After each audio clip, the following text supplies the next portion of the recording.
bem, de volta com o Ligado na Cidade e a partir de agora conosco Edgar Miguel. Edgar, o Éden, ontem e hoje ele não pôde estar conosco em função de um compromisso profissional.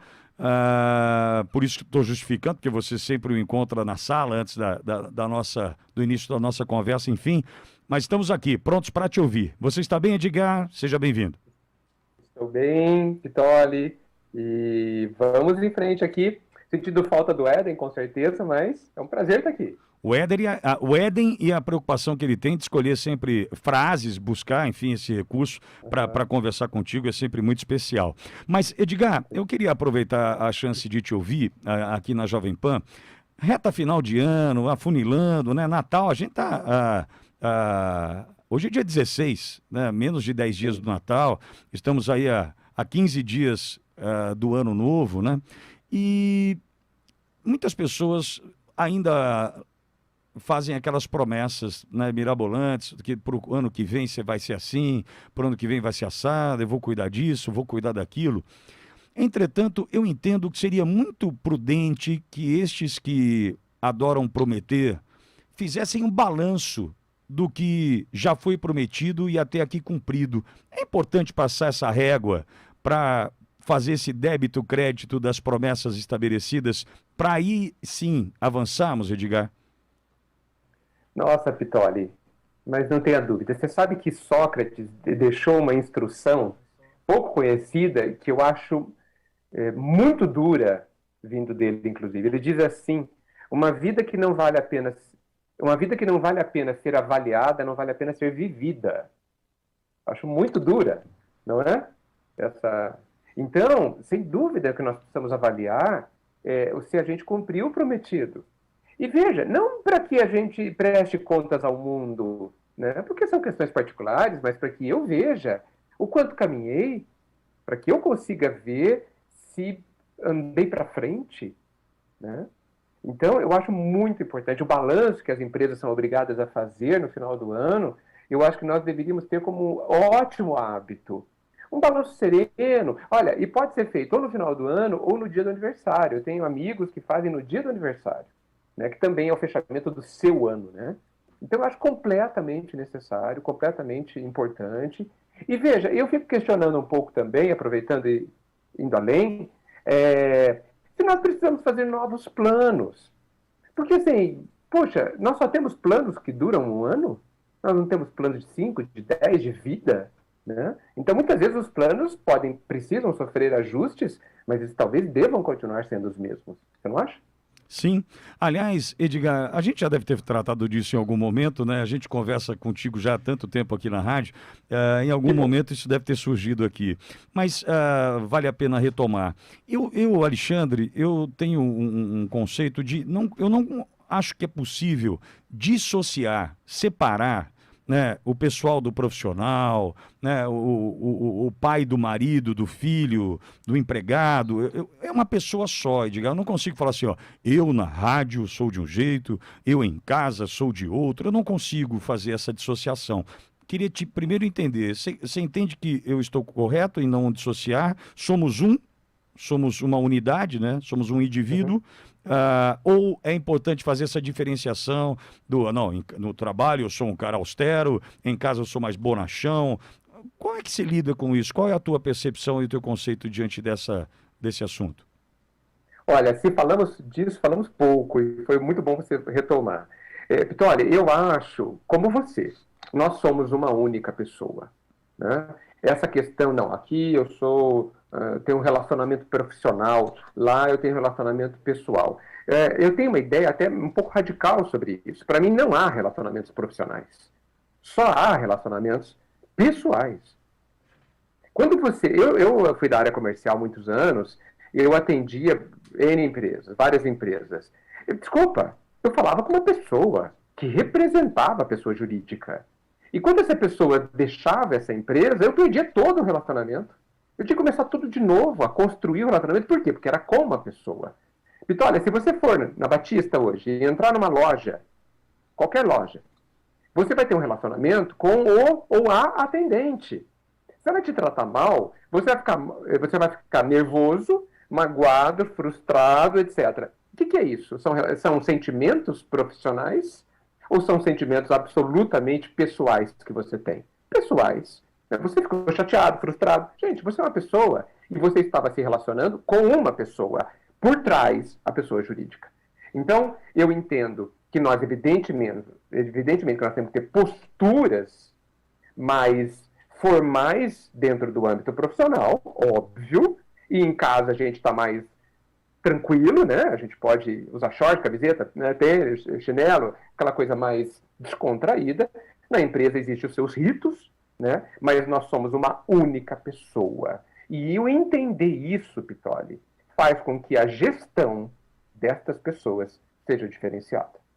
Inclusive, Edgar, acho que dá para pegar um ponto interessante dessa linha do não dissociar da pessoa que na igreja é um santo, da pessoa que na igreja é um santo, na verdade aquela pessoa é uma carola, é aquela pessoa que se dedica, aquela pessoa... E em casa é uma víbora, em casa é uma megera, né? É um pai duro, um pai difícil de tratar, tal, mas na igreja ele é perfeito, né? Essa pessoa também está buscando dissociar o que não é possível dissociar, né, Edgar?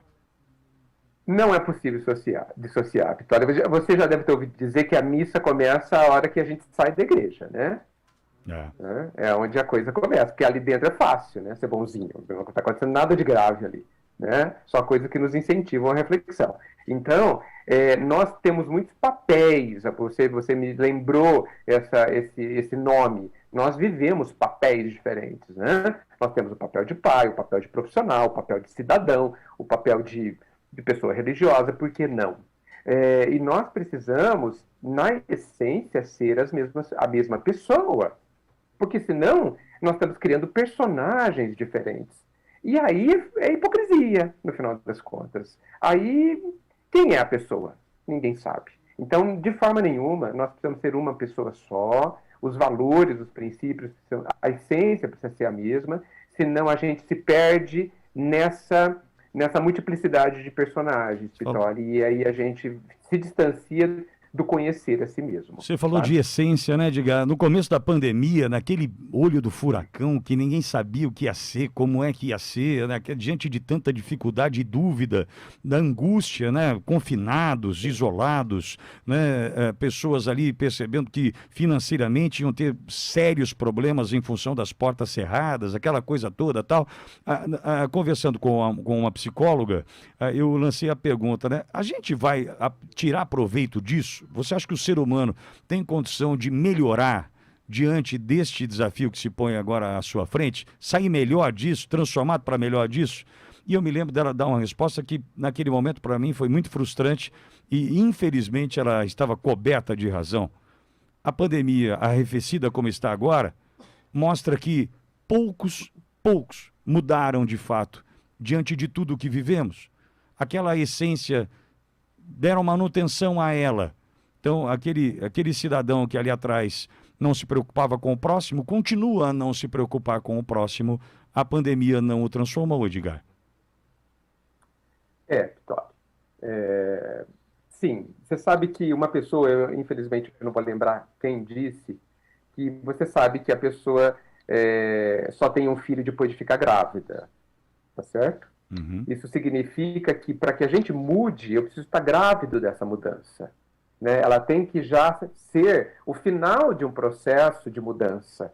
Então, a pandemia, talvez ela tenha vindo acelerar um processo de mudança para aqueles que já estavam grávidos dela.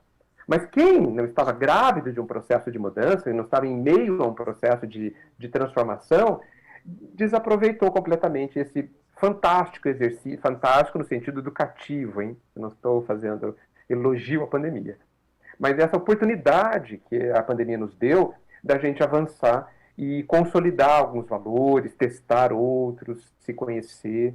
É uma grande oportunidade, mas nem todos realmente estavam prontos para isso. Edgar, e tem uma fórmula para passar essa régua desse débito-crédito, dessa análise do que prometemos e cumprimos ou não? Tem uma fórmula para a gente poder passar essa régua, para fazer essa análise, esse exame de consciência ou não? Eu penso que sim. E talvez eu acho que você concordará comigo, mas talvez você fique espantado com a simplicidade do que eu vou te dizer. A fórmula é ser honesto consigo mesmo. Só isso, Vitor. Porque nós somos o nosso próprio juiz, né? Não há outro, no final das contas, para as questões íntimas. Esse juiz precisa ser honesto, imparcial. Inclusive, eu acho que esse juiz ele tende a ser muito cruel, porque a gente valoriza muito pouco as nossas conquistas, sabe? Nós todos temos conquistas, todos. Algumas levam décadas, mas não importa. Todos nós caminhamos milimetricamente, se for o caso.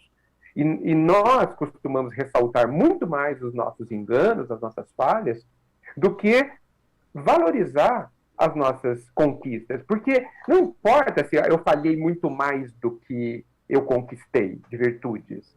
O que importa é que eu saiba que eu fiz os dois. Que aqui eu errei muito e aqui eu acertei um pouco. Mas no tanto correto. Aqui eu avancei numa questão não tão importante e aqui eu errei numa questão extremamente importante. Isso é honestidade. Porque aí eu fico livre de uma ilusão, que talvez seja o pior dos problemas que a gente vive. A autoilusão, né? É cruel demais. Veja, tem pior prisão do que a autoilusão? Não tem. Não tem, não. É verdade. Aliás, ontem eu vi um cidadão brincando ali no TikTok, ele falou assim, eu trabalho com cortina, aí, curtindo a vida. Eu falei assim, o negócio é com cortina, curtindo a vida, né? E entendo, a partir do momento que você tem as missões cumpridas, né? O passo dado adiante, né? Eu acho que é importante, sim, a celebração. Eu gosto muito do ato de celebrar as conquistas, viu, Edgar? Não tenha dúvida, elas derivam de uma avaliação, né?